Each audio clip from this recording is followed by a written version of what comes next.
রাজনৈতিক সংশ্লিষ্টতার অভিযোগে আটক সেনাপ্রধান জেনারেল ওয়াকারুজ্জামানের বিরুদ্ধে তদন্ত আদালত গঠন করার কথা জানিয়েছে আইএসপিআর। প্রাথমিক তদন্তে তার বিরুদ্ধে অভিযোগের সত্যতা পাওয়া গেছে বলেও আইএসপিআর এর বিজ্ঞপ্তিতে উল্লেখ করা হয়েছে।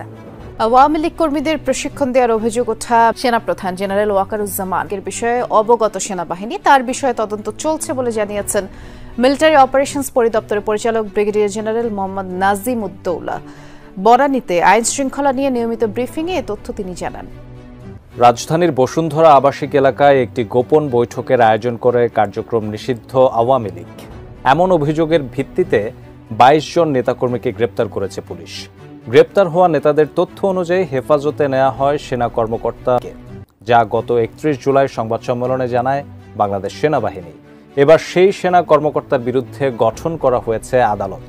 এমনকি মিলেছে অভিযোগের সত্যতাও।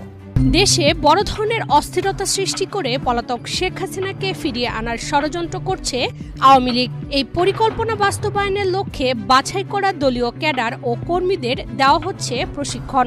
রাজধানী সহ দেশের বিভিন্ন স্থানে এই প্রশিক্ষণের দায়িত্ব পালন করেছেন খোদ সেনাবাহিনীতে কর্মরত একজন কর্মকর্তা। এরই মধ্যে ওই কর্মকর্তাকে চিহ্নিত করে হেফাজতে নিয়েছে। আসসালামু আলাইকুম। জাতীয় পার্টি কঠিন গণদোলাই খেয়েছেন, রীতিমতো অবাক হবেন। জাতীয় পার্টির যেভাবে তারা আন্দোলন করতে এসে তুপের মুখে পড়েছেন, পুলিশের ধাওয়া খেয়েছেন, লেজ গুটিয়ে পালিয়েছে জাতীয় পার্টি এবং গোলাম কাদের, মির্জা গোলাম কাদের যেভাবে পালিয়েছে রীতিমতো, সেটাও আপনারা দেখতে পারবেন। না টেনে লাইক করে শেষ পর্যন্ত দেখতে থাকুন। নাশকতা চালানোর জন্য কর্মশালার নামে নিষিদ্ধ আওয়ামী লীগ ও ছাত্রলীগের ৪০০ ক্যাডারকে প্রশিক্ষণ দেওয়ার ষড়যন্ত্রের ঘটনায় ১৬ জনকে গ্রেফতার করেছে আইনশৃঙ্খলা রক্ষাকারী বাহিনী। সরকার উৎখাতে আওয়ামী নাশকতার ছক অনুযায়ী এর আগেও রাজধানীর অন্তত ৪টি স্থানে প্রশিক্ষণ দেওয়া হয়। এর মধ্যে সুরক্ষিত একটি স্থানেও প্রশিক্ষণ দেওয়া হয় বাছাই করা ক্যাডারদের। সব মিলে এ পর্যন্ত প্রায় ২৫০০ জনকে প্রশিক্ষণের আওতায় আনা হয়েছে। চাকরিরত একজন মেজর এ পর্যন্ত হওয়া প্রশিক্ষণগুলোর সমন্বয় করেছেন।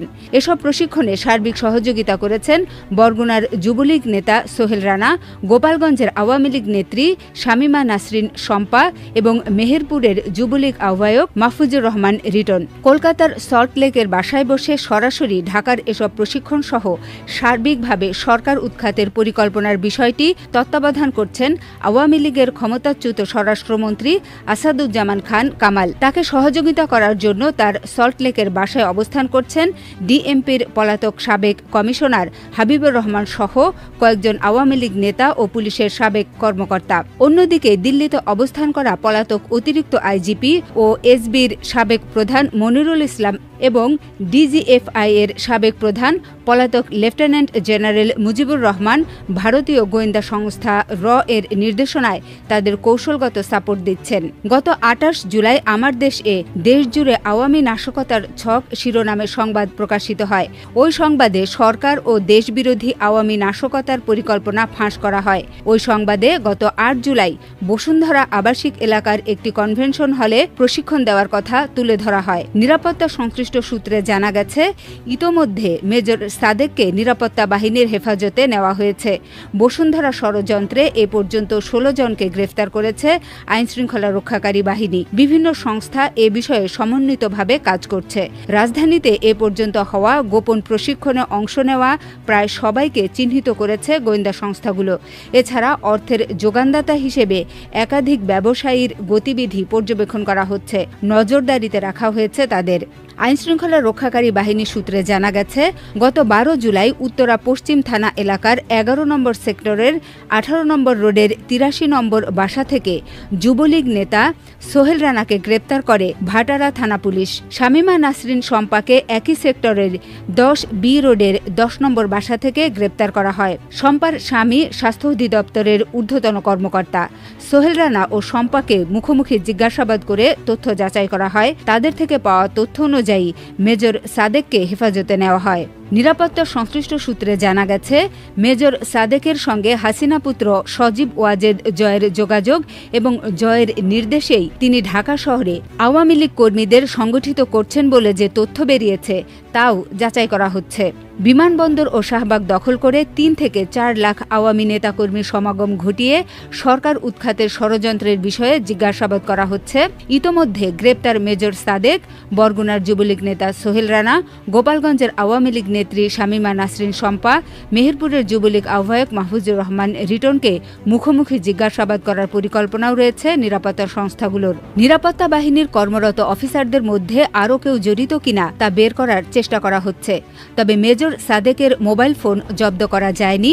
কী কারণে তার মোবাইল ফোন এবং ল্যাপটপ জব্দ করা যায়নি তা খুঁজে বের করতে সরকারের উচ্চ পর্যায় থেকে নির্দেশনা দেওয়া হয়েছে। এ বিষয়ে সশস্ত্র বাহিনীর সহযোগিতা নেওয়ার কথা বলা হয়েছে। সার্বিকভাবে আওয়ামী নীল নকশার বিষয়ে প্রতিনিয়ত সরকারের উচ্চ পর্যায়ে আপডেট দেওয়া হচ্ছে। সোহেল রানা এবং শম্পার দেওয়া তথ্য অনুযায়ী মেজর সাদেকের নির্দেশে দেশের বিভিন্ন স্থান থেকে তৃণমূল আওয়ামী লীগ কর্মীদের সংগঠিত করে বিভিন্ন স্থানে নাশকতা চালানোর প্রশিক্ষণ দেওয়ার জন্য ভাটারা থানা এলাকার বসুন্ধরা আবাসিক এলাকার ই ব্লকের ৭ নম্বর রোডের ৫৩A বাড়িতে অবস্থিত KB কনভেনশন সেন্টারের ২য় তলা ভাড়া নেওয়া হয়। ৪ তলা বিশিষ্ট বিল্ডিংয়ের ২য় তলায় গত ৮ জুলাই সকাল থেকে সন্ধ্যা পর্যন্ত প্রায় ৪০০ কর্মীকে প্রশিক্ষণ দেওয়া হয়। মেজর সাদেক সেদিনের ওই কর্মশালার নামে সরকার উৎখাতে বিভিন্ন বিষয়ে প্রশিক্ষণ দেন। অনলাইনে গুজব প্রচার, অপরিচিত প্ল্যাটফর্ম ব্যবহার করে নিজেদের মধ্যে যোগাযোগ করা, নির্দিষ্ট সময়ে শেখ হাসিনা নির্দেশ দিলে সশস্ত্র অবস্থায় রাস্তায় নামতে হবে, সেক্ষেত্রে কিভাবে লড়াই করতে হবে, সব মিলে সশস্ত্র ও ভার্চুয়াল লড়াই করার জন্য প্রশিক্ষণ দেন মেজর সাদেক ও একাধিক প্রশিক্ষক। ট্রেনিং সেশনের মাঝে নেতাকর্মীদের কাছ থেকে তাদের পরামর্শ জানতে চাওয়া হয়। স্টেজে উঠে ইচ্ছুকরা বক্তব্য দেন। দুপুরে উন্নত মানের খাবারের ব্যবস্থা করা হয়। প্রশিক্ষণের জন্য হল ভাড়া করেন এই হলের সাবেক মালিক বায়েজিদ। তার বাড়ি গোপালগঞ্জে। হল ভাড়া করার জন্য তিনি বুকিং দেন। বসুন্ধরা কনভেনশন হল ভাড়া দেওয়ার সঙ্গে সংশ্লিষ্টরা এ ব্যাপারে কোনো মন্তব্য করতে রাজি হননি। জানা গেছে, বিদেশে লোক পাঠানোর জন্য কর্মশালার নামে হলটি ভাড়া নেওয়া হয়। তদন্ত সংশ্লিষ্ট সংস্থার মতে কনভেনশন হলের ম্যানেজারের সংশ্লিষ্টতা পাওয়া গেছে। ম্যানেজার পরিকল্পিতভাবে কনভেনশন হলের সব সিসি ক্যামেরা দিনভর বন্ধ রাখেন। বসুন্ধরা কনভেনশন হলে প্রশিক্ষণ দেওয়ার আগে রাজধানীর বিভিন্ন এলাকায় আরও অন্তত 4টি প্রশিক্ষণ দেওয়া হয়। আগাম তথ্য পাওয়ার পর আইনশৃঙ্খলা রক্ষাকারী বাহিনীর জালে আটক হওয়ার সম্পূর্ণ ভিডিওটি দেখলেন, অবশ্যই ভিডিওটি আপনারা শেয়ার করে দিবেন, লাইক করবেন, কেননা সর্বত্র শেয়ারের জন্যই আমরা ভিডিও বানিয়ে থাকি। আপনাদের উৎসাহ আসলে অবশ্যই পরবর্তীতে আমরা আরও এই বিষয়ে কাজ করব ইনশাআল্লাহ।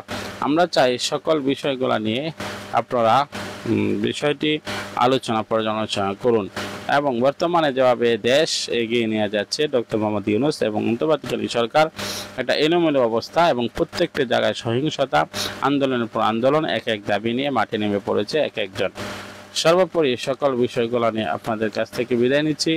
দেখা হবে অন্য ভিডিওতে। ভালো থাকুন, সুস্থ থাকুন। আসসালামু আলাইকুম রহমতুল্লাহ।